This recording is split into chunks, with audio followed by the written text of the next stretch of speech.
58 বছৰ বয়সত এজন মানুহে কি কৰে? এজন মানুহে 58 বছৰ বয়সত এজন মানুহে আচলতে নামঘৰলৈ যাব লাগে বা তেওঁ আচলতে হৰিনাম ল'ব লাগে। কিন্তু আজি এনেকুৱা এটা ঘটনা আপোনালোকৰ আগত ক'ম, যিটো ঘটনা শুনিলে নেকি আপোনাৰ আচলতে খং উঠি আহিব। নিজৰ ককা আইতাকৰ সন্মুখতে সেই 58 বছৰীয়া এজন মানুহে আচলতে নিজৰ ভতিজাকৰ লগতে অপকৰ্ম কৰিলে, আৰু যিটো অপকৰ্ম কৰি তেওঁ এতিয়া আচলতে ৰঙাঘৰৰ আলহী হ'বলগীয়া হৈছিল। বেয়া কাম কৰিছিলে? নাই কৰা, এনেই সৰু ছোৱালী এনেই মৰমতে ভতিজা বুলি চুইচাইছিলে। ক'ত চুইছিলে?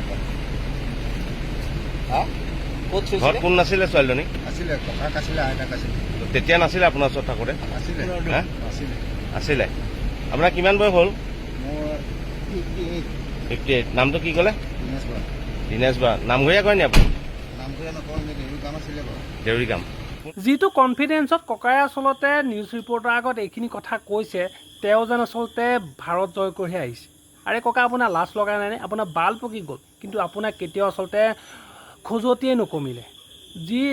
আচলতে যিজনী ছোৱালীক আপোনাৰ নিজৰ নাতি হয়, সেই ছোৱালীজনীক আপুনি মৰম কৰিব লাগিছিলে, কিন্তু সেই ছোৱালীজনীক আপুনি নিজৰ খজুৱতি আচলতে কমাবৰ কাৰণে তাই গুপ্তাংগত চুবলৈ আপোনাৰ অকণমানো বেয়া নালাগিল। আচলতে ইমান নিজ মানসিকতাৰ মানুহ আজিকালি অসমত আচলতে কিয় ইমান আপোনাৰ বৃদ্ধি পাইছে? যে নিজৰ ঘৰৰ মানুহকেইটাৰ লগতো যদি এজনী ছোৱালী সুৰক্ষিত নহয়, তেন্তে এজনী ছোৱালীক আপুনি যদি মানে ক'ৰবালৈ যায়, তেতিয়া নিজৰ ঘৰৰ মানুহকেইটাৰ লগত আপুনি সেই ছোৱালীজনী আচলতে কি বিশ্বাসত এৰি থৈ যাব? ককাৰ ভাষ্যখিনি শুনি এনেকুৱা লাগিছিলে যেন ককাই এতিয়াও অনুতপ্ত হোৱাই নাই, কাৰণ ককাৰ উদ্দেশ্য এইটোৱে আছিল। আৰু ইমান সাহস যে নিজৰ ককাক আইতাক সন্মুখত থকাৰ পিছতো সেইজন কিন্তু ককাই নিজৰ ভতিজাকৰ লগতে এনেকুৱা অপকৰ্ম এটা কৰিলে। আচলতে লাজ পাব লাগে এনেকুৱা মানুহ।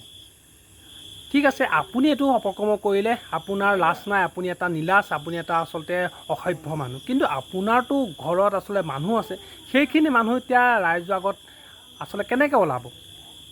আপোনাৰ কাৰণে এখন সংসাৰ ধ্বংস হৈ গৈছে, আপোনাৰ কাৰণে মানে গোটেই গাঁৱৰ মানুহৰ আগত আপোনাৰ পৰিয়ালটোৱে আচলতে লাজ পাবলগীয়া হৈছে, কিন্তু আপুনি এই কথাটো এবাৰো ভাবি নাচালে। অকল নিজৰ খজুৱতিটো আচলতে কমাবৰ কাৰণে আপুনি ছোৱালীজনীৰ লগত আচলতে এনেকুৱা কৰিলে। নাপায় ককা, আপোনাৰ এতিয়া বয়স হৈছে, আপুনি অকণমান ভালকৈ চিন্তা কৰক যে এইটো বয়সত আচলতে মই কি কৰিব লাগে। এইবিলাক নকৰিব।